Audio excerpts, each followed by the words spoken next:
So your garage door is making all kinds of noise, squealing like crazy, and waking people up. And you're concerned that there might be something wrong with it, and you're gonna have to call out a professional to take a look at it. So I'm gonna show you how I go about maintaining my garage door with some really quick and easy steps to make sure that it's running properly, increasing its longevity, and definitely making sure that it's not squealing anymore.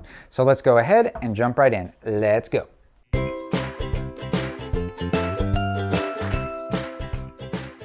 There are some things I need to talk about as far as what products to use and which ones not to use.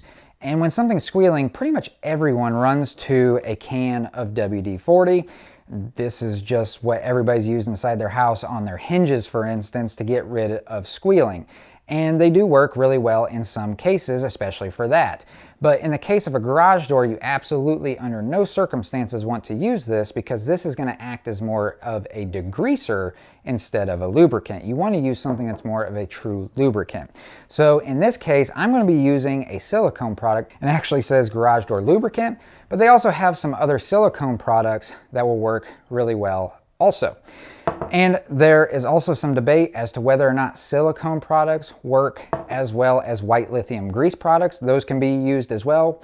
There are plenty of products out there that also use lithium grease.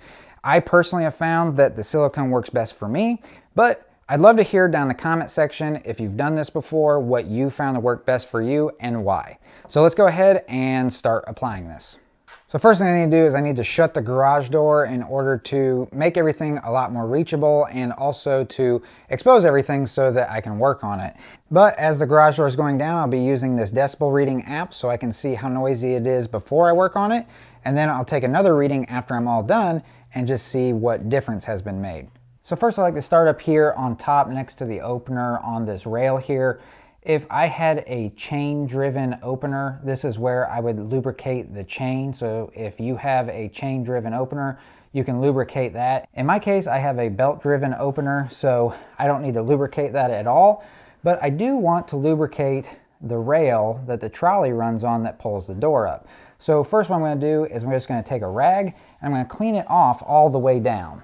So now that I've got my rail all cleaned up, now I'm going to start spraying my lubricant on the parts of the rail where the trolley makes contact. This step is going to take away from the friction that may have been on the rail and now promote the trolley being able to just glide across the rail, which will help to open the door more easily. All right, so now I'm going to move down to the door itself, and I'm going to start working on all of these bolts on the door. Over time, as the door is going up and down, there's a lot of vibration, and that vibration can cause these bolts to start to come loose.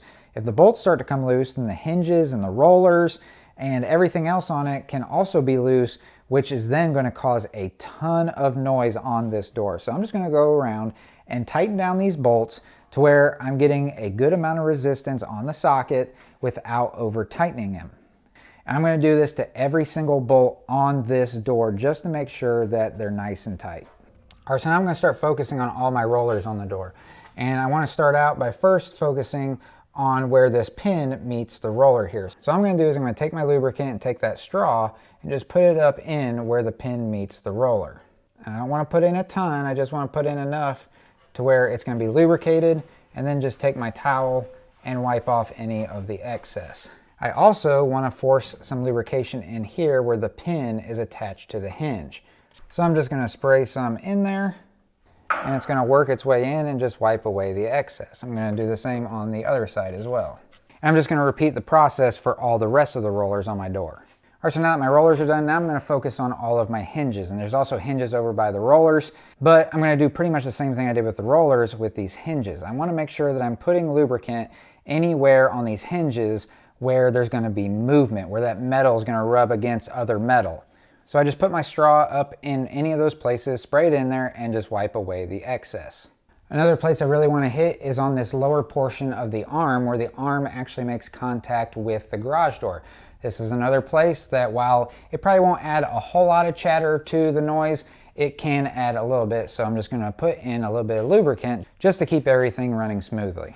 All right, so now that pretty much everything on the door has been lubricated, now I'm going to move up here to the torsion spring. And the torsion spring is where a lot of noise can come from. And I'm going to use quite a bit of lubricant on the torsion spring. So I'm going to go along the entire distance of the torsion spring and just make sure every bit of it is lubricated. All right, so now I'm going to move over to the rails. I'm just going to take a clean rag.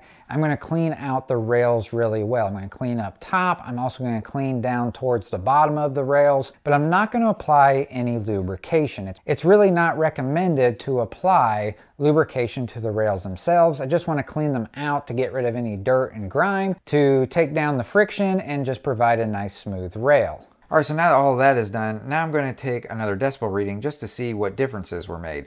On the first reading, the max was 82 and the average was 59.